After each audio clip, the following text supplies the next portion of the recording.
गुजरातच्या अहमदाबादमध्ये मोठी विमान दुर्घटना घडली असून तब्बल 242 प्रवाशांना घेऊन जाणारं प्रवासी विमान अहमदाबादच्या मेघाली नगर परिसरात कोसळलंय।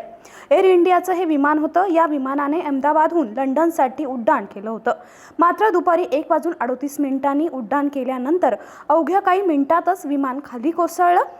या दुर्घटनेनंतर काही वेळातच तिथं अग्निशामकाच्या 3 गाड्या घटनास्थळी दाखल झाल्या होत्या।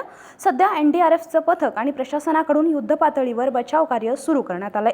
विमानातील प्रवाशांची अधिकृत माहिती उपलब्ध झाली नाही। मात्र या विमानातून गुजरातचे माजी मुख्यमंत्री विजय रुपाणी हे देखील प्रवास करत होते अशी माहिती आहे। विमान दुर्घटनेनंतर गृहमंत्री अमित शहा यांनी गुजरातच्या मुख्यमंत्र्यांना फोन करून माहिती घेतली, तसंच सर्वतोपरी मदतीचं आश्वासनही दिलं। गुजरातमधील अहमदाबाद इथं एअर इंडियाच्या विमानाचा भीषण अपघात झाला असून 700 फुटावरून मेघाली नगर या नागरी वस्तीत हे विमान कोसळलंय। अपघाताची माहिती मिळताच स्थानिकांना आणि प्रशासनानं तात्काळ घटनास्थळी धाव घेतली। प्राथमिक माहिती अशी सुद्धा आहे की हे विमान एका हॉस्पिटलच्या इमारतीवर कोसळलंय। मात्र त्याबाबतची अधिकृत माहिती अजून तरी हाती आलेली नाहीये।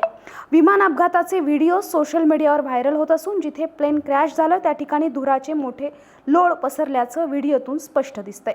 या घटनास्थळी विविध बचाव पथकं दाखल झालेत।